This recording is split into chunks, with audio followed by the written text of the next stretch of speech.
Welcome to Beneath the Surface, the podcast where stories become the bridges connecting us to history, our culture, and each other.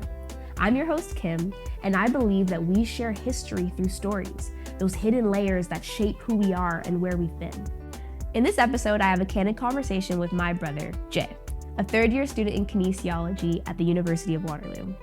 I still remember when Jay would visit me here at St. Jerome's when I was living in residence, and his story obviously has a special place in my heart. Jay's experience captures his journey as the only Black person on his sports teams growing up, how that shaped his identity, and how his dreams took a turn following a major injury that took him out of sports for a season. Let's jump into it, Jay. Hi. Hello. How are you? Hi, how are you? How are you doing? I'm doing good. How are you? Good. Welcome to the Beneath the Surface podcast. I'm really glad to have you on, Jay. For those who don't know, Jay is my brother. So I've known you since you exited the womb, basically. Correct. I really do sometimes forget that we're 5 years apart. I know. It's actually kind of crazy. It is. That's a significant chunk of time. Yeah. It never feels like it is. No. But I did see you grow up for a lot of your upbringing. And the reason why I asked you to jump on the podcast today is because I really wanted to talk about what it's like, what the experience is for some Black people being in sports and what that has to do with identity, how that coincides with your identity, and how you kind of navigate spaces. So I know for us, we grew up in a town that was predominantly white. I think in one of the other podcast episodes, I was talking about how I moved to Welland and it was just sea of white. Yeah. That was basically it. I mean, it got more diverse for you when you were in high school, but for elementary school, it was we were the only Black kids, I think. Pretty much, yeah. Up until grade 8. It was me and one other guy. That was pretty much it. Yeah. And you were the superstar in elementary school. You played everything. You've even played baseball. I got forced. Yeah. I got forced to play baseball. Do you think it was a Black thing? Might have been, yeah. Yeah. Yeah. They needed diversity. Yeah. They needed diversity. I also just feel like you were good at everything. Mom would always say it. You had this gift with athletics. And you haven't lost it. You have. You just suck now. No. But yeah, you grew up being able to play a variety of sports. Why don't you tell people, what did you kind of predominantly play? Yeah. What were your sports choices? I dabbled in a little bit of everything. I dabbled, but I mainly played soccer, mainly played basketball, and yeah, those were very fun when I did do them, but a lot of work, a lot of energy went into that. Yeah. So I remember I played academy soccer, did that 3 times a week, and then I played travel basketball, did that 2 times a week, and then weekends I would have tournaments for one or maybe for both. But that was ridiculous. I don't know how I did that. How did you do that? I don't know. I think back to that time. Oh God. You were kind of a robot. Yeah, because it was Monday, Wednesday, Friday, soccer. Tuesday, Thursday, basketball. And then Saturdays, we'd go to Rochester for soccer for tournament league thing every week. And sometimes I'd go to Toronto in the evening for basketball. And then Sunday, I would pick one if I had tournaments for both. Right. And then I'd go to them. Or most of the time, the times worked out. Yeah. It was fun though. It was really fun. It was a blast. I kind of miss it. I know. Honestly, me too. I kind of miss watching you play. The traveling. Yeah. But how was that for you though, being one of the only Black kids, I guess, in school? Because high school, it was the same for the sports team? Because you were on the basketball team. Yeah. In high school. Yeah. High school, there was one other Black kid with me. Oh. But for majority of my years playing sports, it was just a bunch of white people and me. The worst part though was when we'd go for tournaments and you'd go and face a team that was all Black kids. Yeah. For basketball. I remember the one time walking in, even me feeling slightly, not slightly, but pretty uncomfortable. Not shame, but I don't know, just feeling my Blackness more. I wasn't even playing, so I can only imagine how you must have felt lining up. Yeah. It was when, man. It's kind of different because they treat you and guard you differently on the court and when playing sports. Really? Yeah, you could tell. I don't know, but everyone's always focusing on me. For what reason? I don't know. Well, they could see you. Yeah, I mean, I guess so. I guess so, yeah. Yeah, but that part must have been hard. No, definitely. Yeah. I think the worst part about it was it didn't feel like anyone else understood what it was to be that only sole person that was just by themselves. Only diversity like, yeah, I think going into high school, I was gonna be like, oh, like a lot more people. It's gonna be a lot more change. Same thing. Like I was the only person that was of color on majority of the teams. I mean, I think it started to grow and diversify as I went through high school. Was starting to get a lot more like Filipinos and stuff like that, which was good. And it was good, but it's not the same. Like, Yeah. yeah, Yeah, because it was your travel teams too Yeah. for basketball. Like it wasn't just like actual high school basketball. It was both. But you stopped playing soccer when? so I'm playing soccer grade 9 and 10. Right, because you wanted to focus primarily on basketball. Yeah, I had Like to that's pick where you one. found. You had to pick one. Yeah. Yeah. It was getting ridiculous. It was actually getting so bad. Like Yeah. my schedule would be I'd go to practice and I'd go home and I'd lay on the floor and just like pass out for like an hour or 2 hours and then it would just rinse and repeat every single night.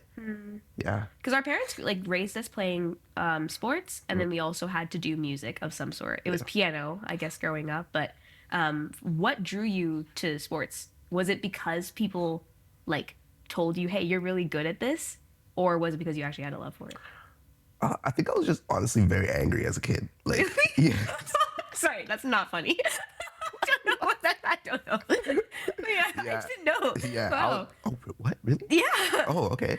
Yeah, I was really angry as a kid, and I feel like sports was that way to get all that anger out. And yeah, like I would go be mad the whole day, and then I'd go play sports, and I'd feel like a lot better afterwards. Oh, wow. So that's what made me want to continue doing that. Because I'm like, oh, I feel good after I'm done playing. Yeah, yeah, So yeah. yeah, I think it was just the anger in me. I was like, I need to like find a healthy way to get that out. Yeah, I think it's because you were smiling when you said it. That's why I laughed. But yeah.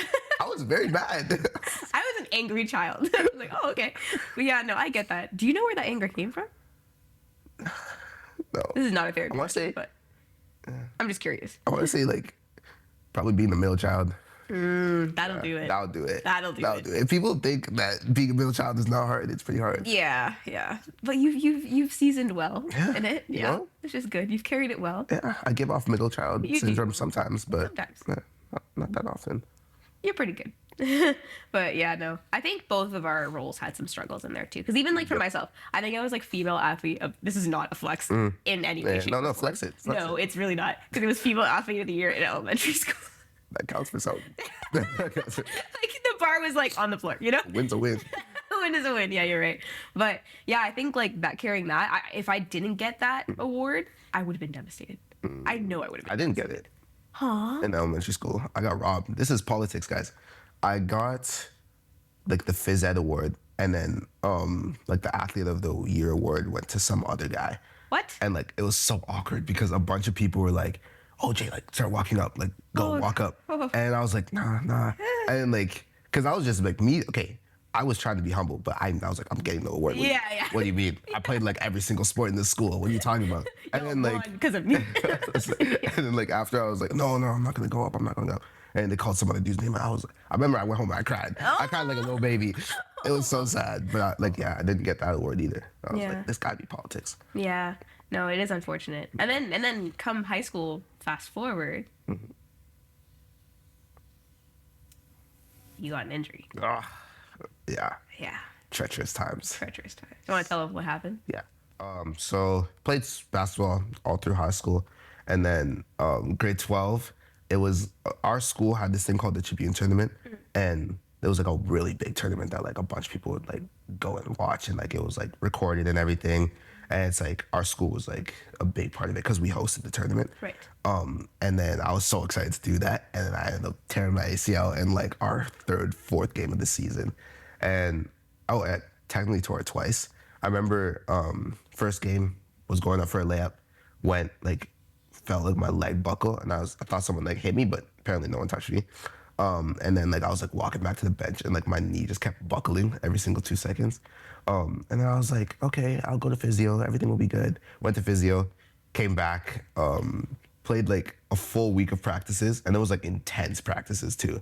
And then like because we were prepping to play like one of like our rival teams, and then like the last practice before the game, I ended up like fully tearing it, and yeah, that was really sad because then I missed like the rest of the season, did not do the whole Tribune tournament, and that was so depressing. Because it was ACL, ACL, MCL. MCL, PCL. no, it was everything but my PCL. Right. Yeah, yeah. I thought it was all the CLs. So Almost all of them. Pretty much all of them. Yeah. yeah, that injury was horrible. Like I remember that time period because leading up to that point, it was like sports was your identity. Yeah. Like that's who Jay was. It was like Jay is the athlete of the family, and like everyone knows that. And Jay's like the point guard of the team. He's the one who carries the ball, like soccer. Like he's the dude. You know what I mean? Like on the field, like he's sweeper. Like you were always playing like the major roles on teams. It felt like, and you were always the captain. Essentially, it felt like also like you were leading the charge for the team. So not having you there, I felt like that was a loss for a lot of people, like your coaches, your teammates, but especially you. And then watching you go through that. Oh, Yeah. That was honestly a very like bad time. I remember when it initially happened, like I remember my leg just being stuck for like months because like yeah, I couldn't get surgery in time. It was an emergency surgery, but I still had to wait for like a month Wow. to get surgery, and like my leg was just like stuck bent like this oh gosh. for time. Yeah, you went into it was like I'd say a depression. Oh, 100%. Yeah, it was a dark season for you Yeah. because your identity was tied to that, right? Yeah. No, it definitely was. Like I'd always just sit there and question. I'm like, why would that have to happen to me? And it's like looking in hindsight right now, I'm like, okay. Sometimes I'm like, I still don't understand why it happened, but like I'm glad to some degree that it did. And it's like I like to have your identity wrapped up in something that could just easily be taken away. I'm like, I highly don't recommend that for anyone. Yeah, Yeah. yeah. That was a big thing because I feel like you discovered who you were after that injury. But I feel like yeah, like faith. I remember that kind of played a really big part in it for you. Do you want to share about that? Yeah. Yeah. Because I remember I was telling this story to a couple other people from church before, and like I remember like seeing you go to church in like your second year, and I was like, this girl's weird now. Like I don't know what's up with her. Yeah, I was like, this girl she's interesting. She's a character. Why? That's so funny. Because you're just like you were always bubbly, but I'm like, this girl's like Something's a little off. something's a little wrong here, but in the best ways. But yeah, I remember seeing you go there. You went to like Slate Church at the time, and I'm like, okay, let's like when you like brought us out to like Christmas productions and stuff like that. I'm like, okay, let's check this place out. Let's see what it's about. And then I remember like as the years go on and like we kept going around, talked to more people there. I was like, yeah, I'm moving to school for this, and like I'm coming out here for this. Best decision of my life. I love that place. Shout out Base Church. Yeah, for real. Base Church. Yeah. Yeah. So like, seeing you go through that, I was like, I definitely want to have a community that like I'm surrounded by, because after my injury, it was so lonely. Like I would literally just sit in my bed all day, every day. No one reaching out to me, no one messaging me, nothing. So Because that was the thing, eh? Like Yeah. friends in sports. yeah, Like it was almost like identity was tied to sports, friends were tied to sports, like your community was tied to sports, and then like you're saying, having your identity be in something that can be taken away from you so quickly, don't recommend it. But it's Yeah. like, yeah, for you, it's like that did happen. And you Yeah. had to find something else. yeah, that's true. Yeah. Find God. Yeah, Find God. yeah, you did. Yeah, which is really cool. Which was it was really good, and it's like refreshing to look back on like that time and be like, I'm not in that space anymore and not in that headspace anymore. And it's like yeah, that sports aspect of it was like a really big deterrent into like my mental health in the long run after that was gone. And it's like, because that was me back then, and it's like that's gone now, so like who am I, what do I do? And it's like I have school, but it's like okay, it's like school. It's just school at the end of the day. Like, Yeah. yeah, I also didn't have that like aspect that was gonna like drive that anger out of me. So like then I just became sad and also angry, which is not a good conversation, because like yeah, I had to look to other outlets, which I found in like creative things, photography, which we do now, Yeah. and like the videography side of things and painting, all that creative stuff. That I was never like that creative and never Yeah, you thought, started painting shoes. Yeah, That was sick. yeah. That was a cool hobby. I never thought I was that creative beforehand. But yeah, through like losing the sports side of stuff, I'm like, okay, I need to like start venturing out to other things. Yeah, you were pretty one-dimensional, eh? I say that with No. no diss, but No, it was yeah. just like it was just like sports.